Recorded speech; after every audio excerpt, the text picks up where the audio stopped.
All right, everyone, welcome to our webisode tonight. Thank you for joining us. It is our seventh webisode, and we are so glad to have you. And we're glad to be able to present yet another one of our Scholarship Award recipients. And I am going to hand off our introductions, starting with myself. I'm Sharita Crawford, COO of the Deja T. Crawford Foundation. And I will let the board introduce themselves. And last but not least, our recipient. So let's go in the order of Natavia, Andrew, Nate, and Thurm. Hi, hello everyone. I am Natavia Frazier. I am the co-founder and executive director of the Deja T. Crawford Foundation.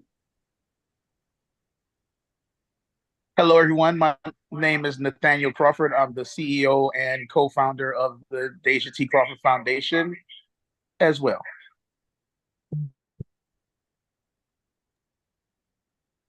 My name is Andrew Asensio. I am on the board of directors for the Deja T. Crawford Foundation and happy to be here.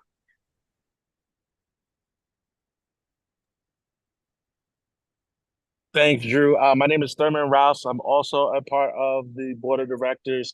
Extremely excited for tonight. And as always, just sending out some positive vibes and congratulations to our newest winner and recipient. And then, hello everyone. I am Kynnedi Miller-Colbert, and I am one of the recipients for the scholarship. And I'm so thankful to be here. And we are so thankful to have you. First of all, congratulations. Yay! Awesome. And speaking of congratulations and how did you get here, we're going to ask Natavia and Andrew to chime in about our selection process and information about you, Kynnedi. So Natavia and then Andrew. Sure. So first of all, the selection process, well, the requirements that we have for all of our applicants are a 2.7 or higher GPA. Kynnedi had like a 4.35. And that's amazing. I mean, unbelievable. I'm like, on what scale was that? So we require each applicant to do an essay, telling why they should be selected for the foundation scholarship. We have recommendation letters, and if you're a journalism student, you either must submit an additional essay or a video with a selected topic. And so, Kynnedi has went above and beyond, our standards for the scholarship requirement. Her awards, everything about this young lady is amazing. And in a minute, you guys are going to see that as well. Andrew, would you like to say anything? Sure. So first of all, obviously, congratulations. We saw a record-breaking amount of candidates for the scholarships this year. And obviously, making this decision is never easy. But based on the criteria that we look at, with the GPA, uh, your reviews that you sent in for the video that you did was amazing. The essay as well, right? And then of course how you stand out in your community. So there was just stellar across the board for you. When you look at kind of all the things that we looked at, it's rare that we see all these candidates and the committee all agree immediately, right? So I think that that's something that you should take pride in, obviously, because you're really honing your craft, and you kind of showed us that and showed us just a little preview of the person you are as well. So we applaud you for that, and we can't wait to show everybody what your talents bring. Thank you so much for your kind words. I really, really appreciate it from the bottom of my heart. I really, really do. That is awesome. Thank you so much. And we appreciate you. I mean, again, even just your GPA alone, when Natavia, said that, is like, on what scale, like, that's just awesome to have your talent as well as keep up your academics. So Yes. I'm gonna send it over to Nate to ask a couple of questions, and whomever else wants to chime in with any questions. So, Kennedy, my first question to all of our applicants is the same. So tell us a bit about you, where you're from, where you went to school, and so forth. So I am from St. Louis, Missouri, born and raised, and I went to a school called Incarnate Word Academy. It is a Catholic private all-girl school. So just a little bit about me more so. I'm very into helping my community, and I'm very into just getting involved with my school and with my college that I will be going to. So I love to work with children. So um, I helped out with an organization called Craftability, where I would do crafts with children with special needs. Um, I worked with my neighborhood library and did a thing called Book Buddies, where I would read to younger children and then also help them learn how to read. This would be K through third grade. I also worked at my mother's school and helped the children in the classroom, second graders, first graders, kindergartners. Um, and then I also have a passion for journalism. Um, I did two specific workshops. One was with the school that I'm going to, the University of Missouri Columbia, where I did a group project on a community in Columbia, Missouri. And then I also worked with the National Association of Black Journalists and did a workshop with them that was catered specifically to minorities. Um, and then I also just like to do fun things on the side, like go to watch movies and hang out with friends and shop and things like that. You mean you're that smart and accomplished, and you have time to be a normal kid sometimes? Yes, of course. Stay Definitely. that way. Keep that. Thank Keep that. you.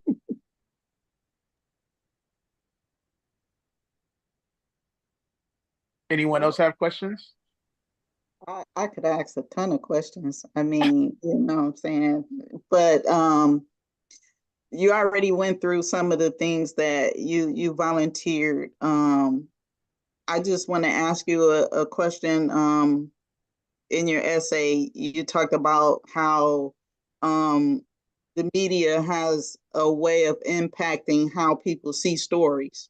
Mhm. Um, so what do you consider, well, how do you want to portray yourself in telling stories? Like, and in that question, I mean, like, getting to the truth of a story, what do you find most important in telling a story? So specifically, of course, I would love to tell the truth in all my stories, and that's definitely at the forefront. But as well, I would like to show Black people specifically in a good light. A lot of times in the media, on the news, Black people aren't really seen with the best light. Often we're in a bad situation, or we're portrayed as maybe poor or thugs or something of that sense.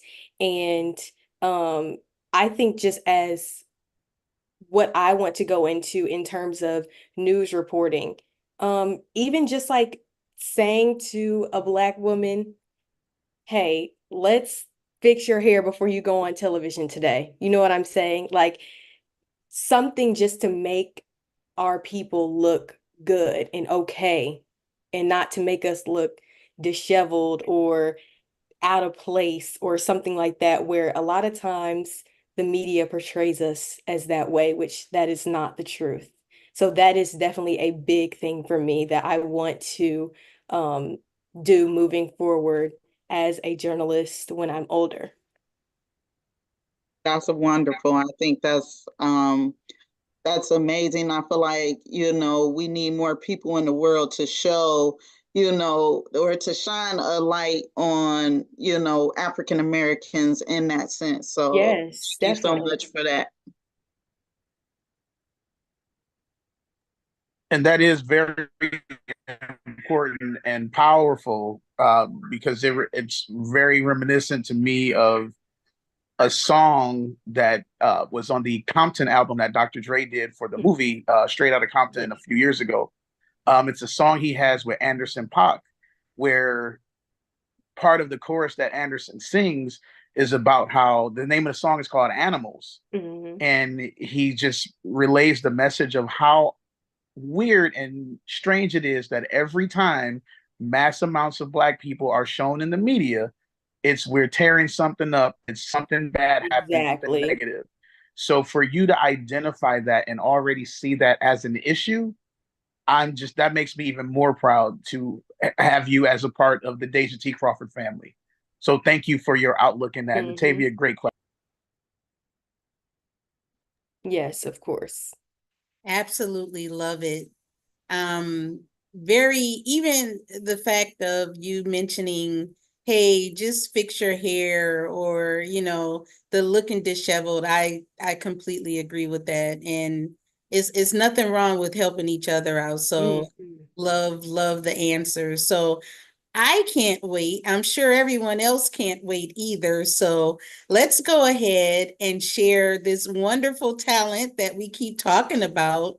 It's just amazing to me, everything that you've done, Kynnedi, like seriously so far. And we can't wait to see what you're going to do next. So without further ado, let's see what you sent to us.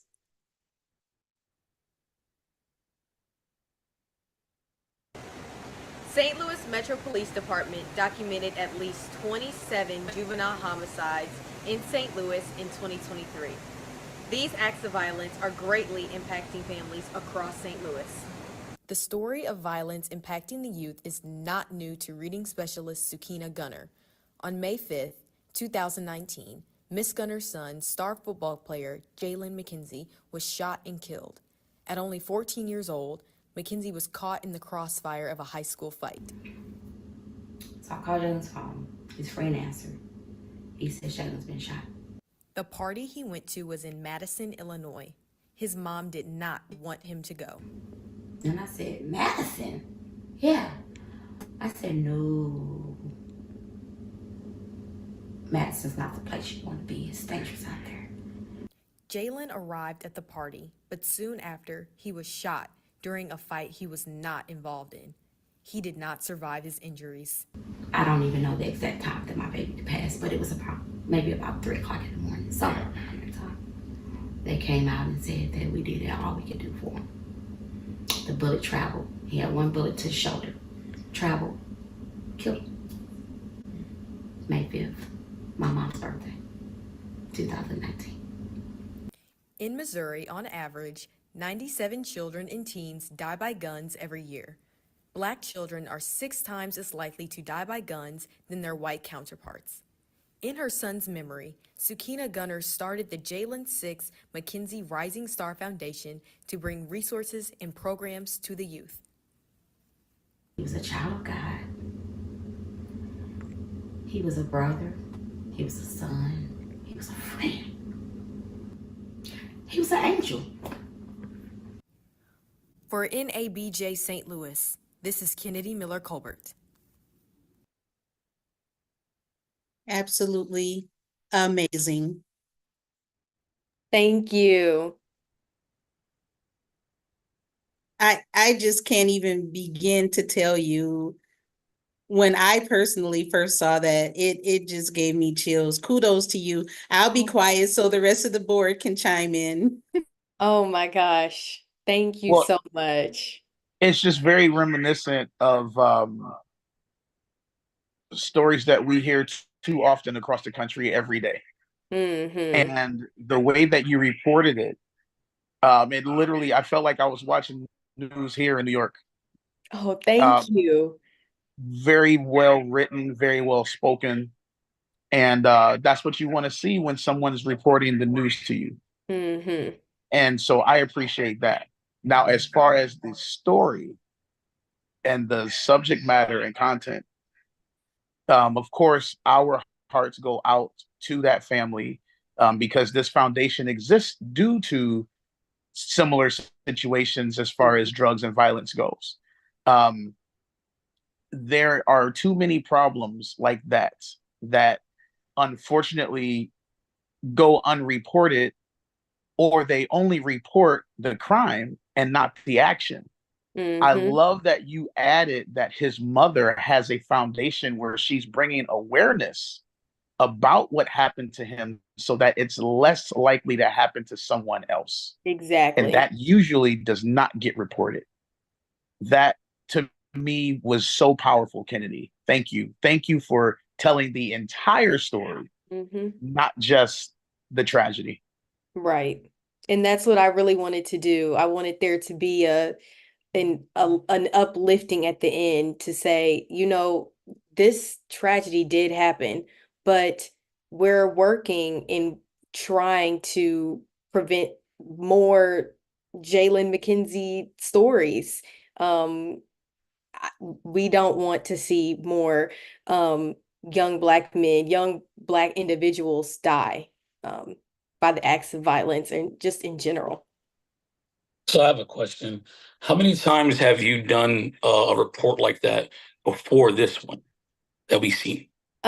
So before that one, I did the group project report, like I said earlier, at the University of Missouri. And that was a group, we did about 4 pages, I believe, and that was covering best places for teenagers to stay in Columbia. So it was nothing like what I did there. That But it one was was on more of a air. It was fun like thing. recorded live, like on camera. No, That's what we I'm just asking. did How a often video. I mean, a was this the paper. first time you did that, or was this Yes, that something was that the you've done? first time I did a video. Yes. Well, I applaud you because the level of professionalism of which you approached the story and how you delivered the message, right, was uncanny. It literally, I wanted to know what news broadcast it was on because it looked like it was live. We were Yeah. watching a feed from a local news reporting station, right? Mm, So the for you being, a young lady to be able to deliver that message with such a maturity, right, and keep even keel, I think was just it made it very easy to listen to, right, and to get all the details that you provided details, right, like even just the numbers, you made everything relative, and being able to sit down with the parent and have her discuss what had to be obviously a very difficult yeah. story to share, right? So for you to align all these things and then get it done the way that you did, applaud you. It's definitely what shifted everything to you as far as receiving uh, this scholarship. So just kudos to you, and I really can't wait to see what you do and how you impact us with delivering us the truth about Yes. everything that's going on, and especially in the climate that we are in now. So Right. I look forward to Definitely. seeing you soon on the local broadcast. Yes, for sure. Wow, I mean, tons of impact from everybody. Kynnedi, I think that everyone's already hit so many valid points. What I think of is when Nathaniel, Nate, our CEO, was talking one day, and we were at a function. I'm pretty sure it was Andrew, him, and I. And Nate said something very impactful about say their name, right? Mhm. And how important it is to say those that are in turmoil, that have tragedy, and the bravery that you showed by highlighting this is just extremely commendable.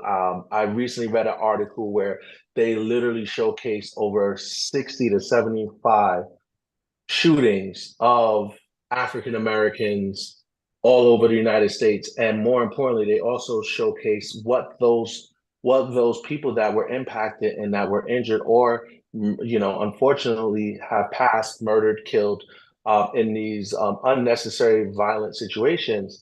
And just the verbiage that they use was just shocking. Like, Yeah. please don't hurt me, save me, don't shoot me. Or somebody in their family or a friend or an onlooker that said, hey, they're not armed. And how important it is to be brave in those moments. And the last thing I want to highlight is just your expertise as we're talking about this. I'm thinking about the other day, Van Jones was talking about President Biden and how sad he was about Biden stepping out of the race, but how proud he was of him as an American patriot, right? And no matter what anyone feels in terms of political stance is not the point. The point is that Van's expertise on all things Biden and on all things political stood out. And you reminded me of that tonight as you were speaking, and just the level of expertise that you have is just very incredible for forget your age. It's just very incredible for anyone in our society to be able to exude. So great job. Oh, thank you.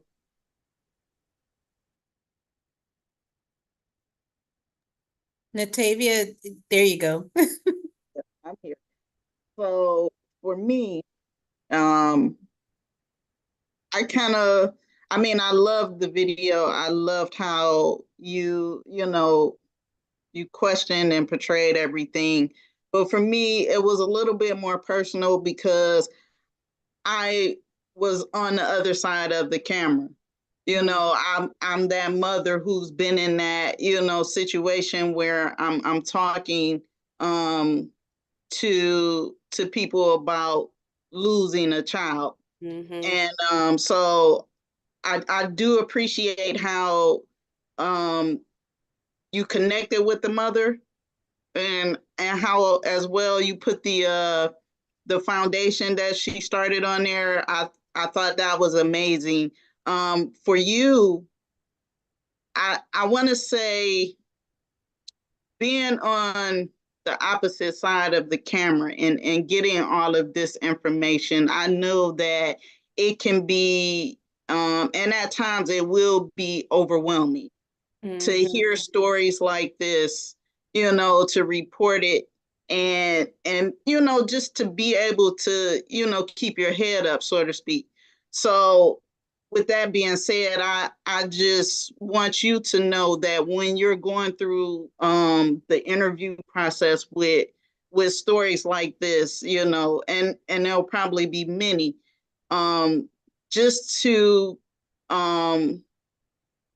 stay grounded, pray, and connect with the family. I know that is, it's definitely, something hard to deal with sometimes. So just from that perspective, again, I appreciate how you really relayed this story. I felt like, hey, I'm going to look on here and actually donate to that foundation myself. So, I appreciate you for the way that you handled that story. So thank you very much. Yes, and I really do appreciate the advice that you're giving me. And when I was interviewing Miss Gunner, I really did want to make her feel comfortable because, like you said, it is difficult to talk about your child and how they passed away. But I wanted to make her feel comfortable in the space of, I'm going to come to your home and you're going to just put on your blanket, just get in some comfortable clothes, and I'm just going to talk to you like we're having a regular conversation.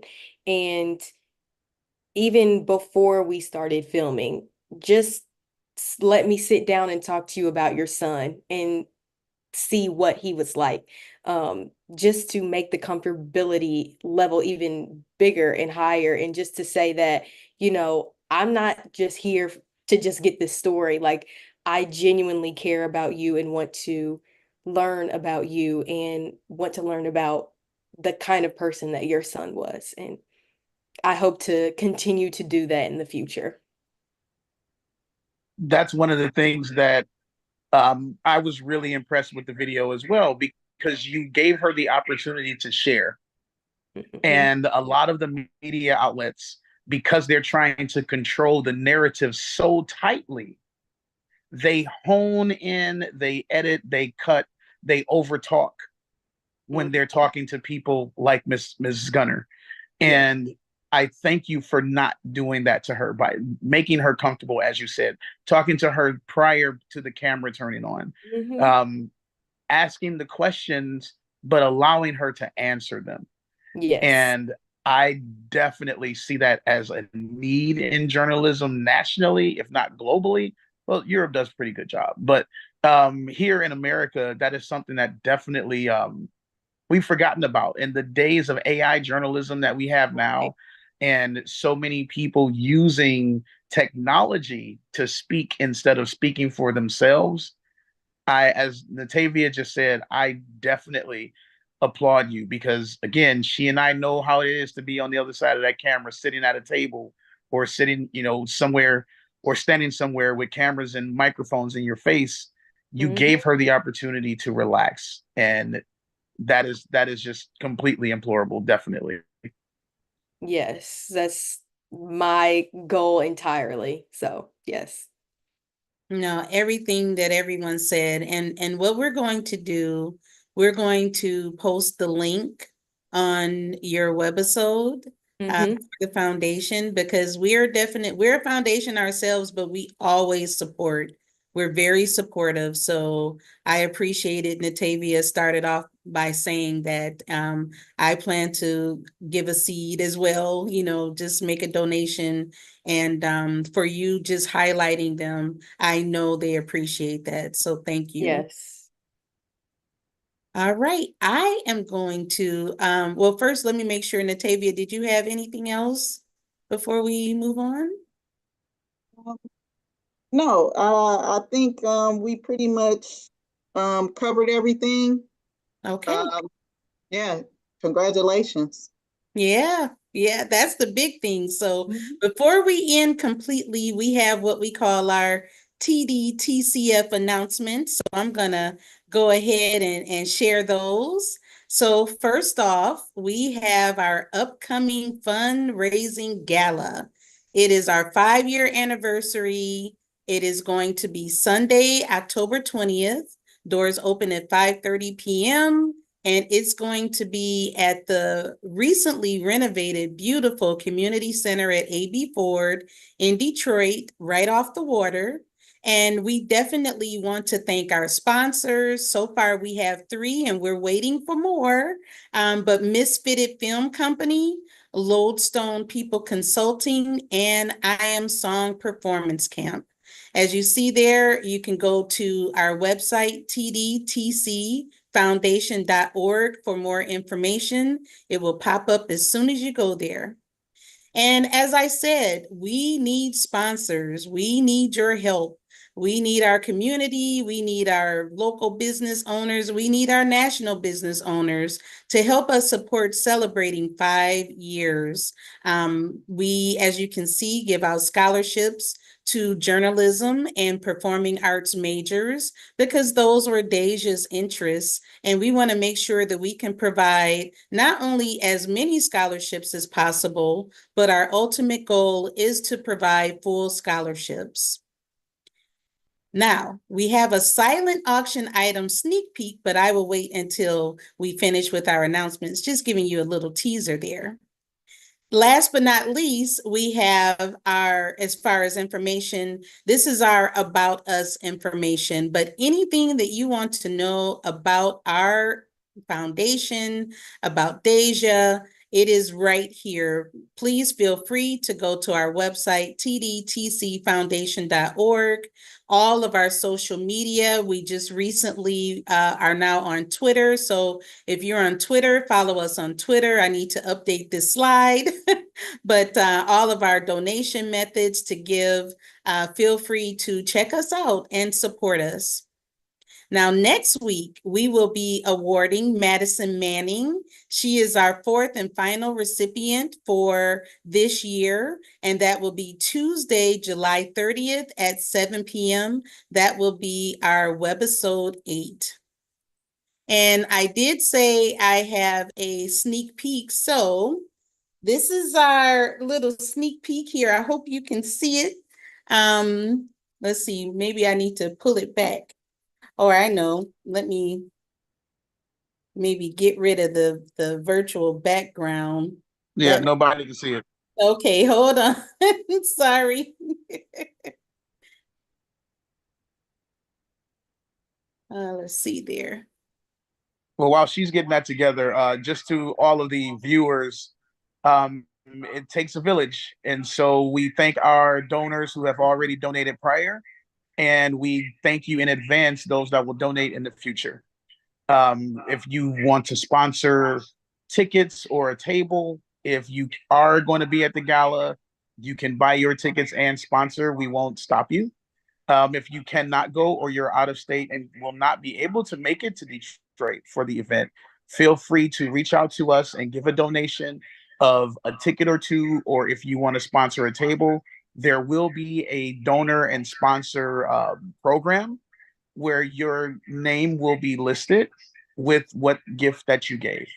So just reach out to us. Again, as I say every week, when we give these scholarships out, 4% of all the monies raised in the country go to the arts, and then it's shared amongst the thousands of universities and colleges throughout the country. We have to fill that gap. Too many talented students are not in school because of funding or the lack thereof.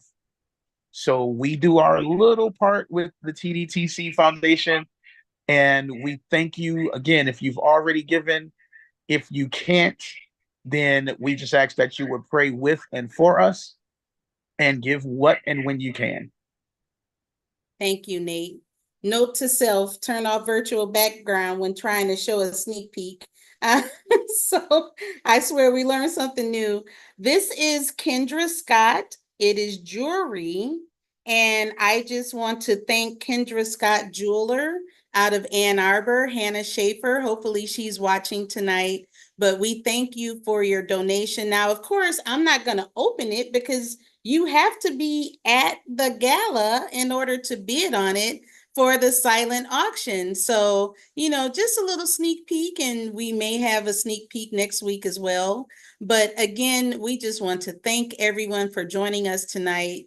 Kynnedi, again, congratulations. Job well done. We look forward to seeing you on the national level. Just don't forget about us. You're now part of the TDTCF alumni. Yes, I will never forget.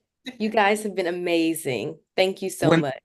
When they send you over to the Middle East to interview the Ayatollah in a cave somewhere, Therm, Drew, and I will be your security. Yes. All right. We'll get you out of there, don't worry. Well, thanks, everyone. Thanks for joining us. Have a great night and look forward to next week, next Tuesday at 7 p.m. Take care, everybody. Bye. Thank you again. Bye-bye.